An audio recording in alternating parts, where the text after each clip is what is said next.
नमस्कार साथियों, physics it's easy में आपका स्वागत है और हम लोग बात कर रहे हैं कक्षा 12 के अध्याय 14 अर्धचालक इलेक्ट्रॉनिकी पदार्थ युक्तियां तथा सरल परिपथ। इसका अभ्यास क्रमांक है 11। आपको चित्र में दो परिपथ दिए गए हैं। यह दर्शाइए कि परिपथ ए और गेट की भांति व्यवहार करता है जबकि परिपथ बी एंड गेट की भांति व्यवहार करता है। तो ये लॉजिक गेट्स हैं और यहाँ आपको बता दिया जाए कि ये जो पहला वाला गेट नजर आ रहा है ये नॉर गेट है, NOR, और इसके आगे जो लगा हुआ है ये नॉट गेट है। तो नॉर गेट और गेट इन दोनों के संयोजन से ये जो एक परिपथ तैयार हुआ है जिसमें हमने ए और बी निवेश किया है, इनपुट है, और आखिरी में फाइनल आउटपुट हमें y के रूप में मिल रहा है। तो बताना है कि ये वाला जो परिपथ है ये एक और गेट की भांति कार्य कर रहा है। तो इसके लिए हम दो तरह से इसको स्पष्ट कर सकते हैं, समझा सकते हैं, सिद्ध कर सकते हैं। एक तो हमारा बुलियन एक्सप्रेशन है, बुलियन अलजेब्रा है, उसकी सहायता से कर सकते हैं। तो बुलियन समीकरण की सहायता से इसे सिद्ध किया जा सकता है। दूसरा, हम सत्य सारणी बनाकर भी इसको सिद्ध कर सकते हैं कि जो निवेश किया और हमने अंत में जो आउटपुट प्राप्त किया वो हमारा और गेट की भांति है या नहीं है, इसको निकाल लेते हैं। तो हम दोनों विधियों पर बात कर लेते हैं। तो देखिए, हमारा जो पहला आउटपुट है वो है y1, जो किसकी सहायता से आ रहा है, इस नॉर गेट की सहायता से आ रहा है। तो नॉर गेट का समीकरण बनता है a प्लस बी और नॉट। a प्लस बी और नॉट अगर हमने ऊपर लगा दिया तो ये वाला जो समीकरण है ये व्यक्त करता है नॉर गेट को। अब आप देखिए कि हमने y जो है, y1 जो है, ये इस नॉट गेट का इनपुट हो गया और अंतिम जो आउटपुट मिला है वो y मिला है। तो आप लिख सकते हैं कि y बराबर क्या है, y1 का नॉट है, क्योंकि नॉट गेट लगा हुआ है। अब y1 की जगह पर जब हम ये मान रख देंगे तो y बराबर a और b नॉट नॉट, और जब दो बार नॉट हो गया तो इसको गणितीय भाषा में हम समझ सकते हैं कि माइनस माइनस प्लस हो जाता है, तो दोनों नॉट एक दूसरे को निरस्त कर देंगे। तो जो अंतिम आउटपुट है y बराबर वो a प्लस बी से व्यक्त होगा। तो बुलियन समीकरण में यह स्पष्ट हो गया कि a और b इनपुट है और आउटपुट y है। तो a और b ये समीकरण और गेट का है, तो सिद्ध होता है कि ये और गेट की भांति कार्य करेगा।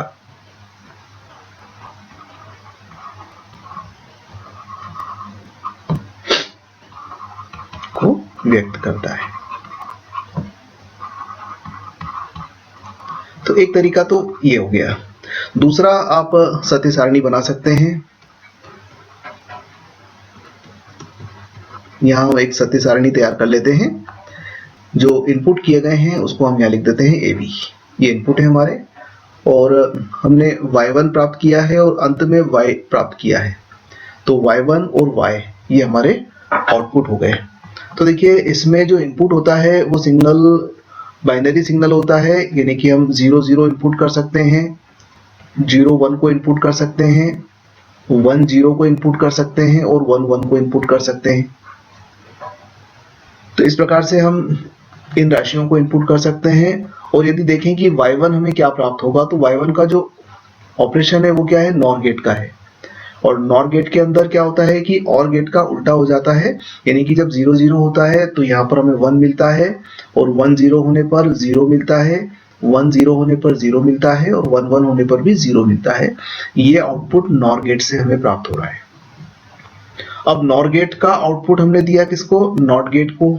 तो नॉट गेट का जो हमें इन आउटपुट मिलेगा, जो अंतिम आउटपुट होगा वो 1 को ये बना देगा 0 और 0 को बना देगा 1, फिर 0 को बना देगा 1 और फिर 0 को बना देगा 1। अब आप देखिए कि हमारा इनपुट क्या था, A और B, और हमारा आउटपुट क्या है, Y। तो 0 0 पर 0, 0 1 पे 1, 1 0 पे 1 और 1 1 पे 1 प्राप्त हुआ। इस प्रकार से सिद्ध होता है कि ये जो सर्किट है, ये जो परिपथ है, यह एक और गेट की भांति कार्य करता है। अब आइए हम बी वाले पार्ट पर चलते हैं और बी वाले पार्ट के अंदर देखिए, इसमें ए और बी इनपुट हैं और उसके आगे दो नॉट गेट लगे हुए हैं। और नॉट गेट का जो आउटपुट है y1 और y2, ये दो नॉट गेट के आउटपुट हो गए, हमने नॉर गेट को दिया है, ये वाला हमारा गेट नॉर गेट है, और नॉर गेट से हम आउटपुट को प्राप्त कर रहे हैं। तो इस प्रकार से इस परिपथ में नॉट गेट पहले लगा दिए इनपुट में, और हम नॉर गेट से आउटपुट प्राप्त करेंगे। तो ये बताना है कि यह गेट जो है, ये जो परिपथ है, किस गेट की भांति व्यवहार करता है, और हमें बताना है कि यह एंड गेट की भांति कार्य करता है। तो आइए फिर एक बार और हम बूलियन समीकरण की सहायता से इसको हल करने का प्रयास करते हैं। तो देखिए y1 क्या है, y1 है a का नॉट, a का नॉट यानी कि a के ऊपर हम बार लगा देते हैं, और इसी प्रकार से y2 क्या है, तो y2 है हमारा b का नॉट। तो a और b y1 और y2 के रूप में मिले, नॉट लग गए। अब y1 और y2 इनपुट हो गए नॉर गेट के लिए। तो अगर हम नॉर गेट की समीकरण लिखेंगे तो क्या लिखेंगे, y बराबर y1 प्लस y2 नॉट, ये नॉर गेट का हुआ बूलियन समीकरण, क्योंकि इसके इनपुट क्या है, y1 और y2 है। तो y1 और y2 नॉट, ये नॉर गेट बन गया। अब यहाँ देखिए एक डी मॉर्गन थ्योरम है, और उसका उपयोग करते हैं हम। तो इसको डी मॉर्गन थ्योरम की सहायता से लिख सकते हैं y1 not and y2 not. ये डी मॉर्गन थ्योरम कहती है कि a प्लस बी नॉट बराबर होगा a not dot b not. अब आप y1 और y2 की जगह पर मान रख दें, तो y बराबर आ जाएगा a not not and b not not. अब दो बार नॉट हो गया तो एक दूसरे को निरस्त कर देंगे, तो y बराबर आ गया हमारा a नॉट b, और a नॉट b यानी कि a एंड b, ये बूलियन समीकरण होता है एंड गेट का। तो ये सिद्ध हो गया कि ये जो है ये एंड गेट की भांति कार्य करेगा। हम लिख सकते हैं एंड गेट को व्यक्त करता है।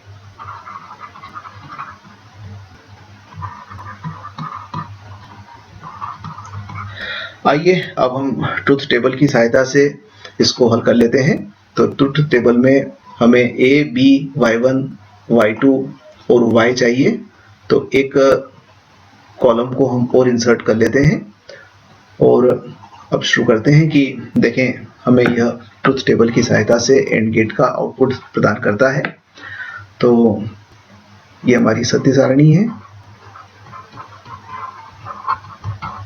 यहाँ हमने इनपुट दिया a, b, ये y1 और y2 नॉट गेट के आउटपुट हो गए, और ये जब और गेट में जाएगा तो अंतिम आउटपुट हमें y प्रदान करेगा।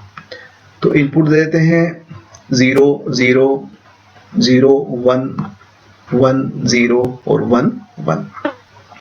अब देखिए y1 क्या है, a का नॉट है, तो 0 की जगह हो जाएगा 1, 0 की जगह हो जाएगा 1, और 1 की जगह हो जाएगा 0, और 1 की जगह हो जाएगा 0। इसी प्रकार से y2 क्या है, b का नॉट है, तो 0 की जगह 1, 1 की जगह 0, 0 की जगह 1, और 1 की जगह पर 0। अब हमें y1 और y2 से नॉर बनाना है।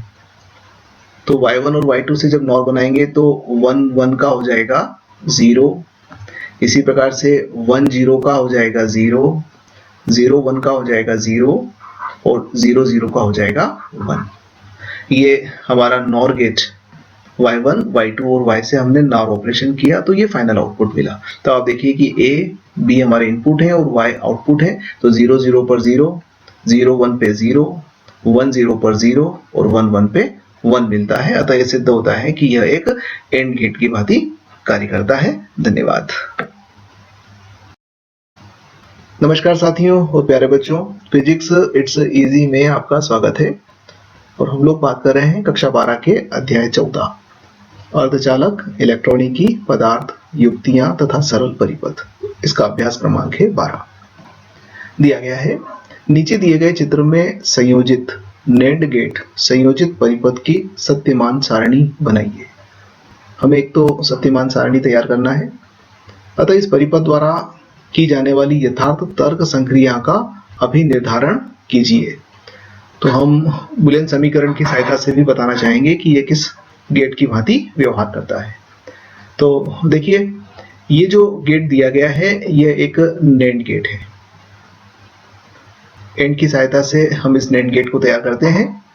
और नेंड गेट का सिंबल इस प्रकार से होता है कि ये एंड गेट और उसके आगे एक सर्कल बना दिया जाता है। तो ये जो सिंबल है ये नेंड गेट का सिंबल है। अब यहाँ क्या कर रखा है कि नेंड गेट में दो इनपुट होते हैं, इन दोनों इनपुट को एक साथ ज्वाइन कर दिया, एक साथ मिला दिया, तो अब कुल मिलाकर एक कॉमन इनपुट हो गया। जब आप इस ए को शून्य पर रखोगे तो इसको भी शून्य और इसको भी शून्य मिलेगा। जब इस ए को एक पर रखोगे तो इसको एक मिलेगा और इसको भी एक मिलेगा। अर्थात जब ये उच्च पर होगा तो ये भी उच्च पर होगा और ये निम्न पर होगा तो ये भी निम्न पर होगा। तो हमारे पास में केवल दो ही ऑप्शन मिलते हैं और ये हमारा आउटपुट है। तो हम देखना चाहेंगे कि इस प्रकार से हमें आउटपुट और इनपुट में क्या संबंध मिलता है। तो ये एक शक्तिमान सारणी है, आइए इसे तैयार करते हैं।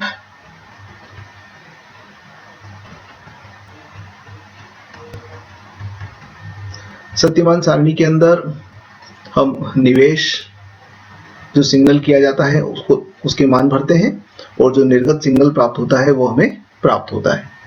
तो यहाँ हम ए को यदि शून्य देंगे तो दूसरा ए भी शून्य हो जाएगा और जब ए को एक देंगे तो दूसरा भी एक हो जाएगा। आप देखिए कि मूल रूप से ये नेंड गेट है। तो नेंड गेट के अंदर जब हम इनपुट 0 0 देंगे तो आउटपुट हमें 1 मिलेगा और जब इनपुट हम 1 1 देंगे तो आउटपुट हमें 0 मिलेगा। ये नेंड गेट का तार्किक संबंध है।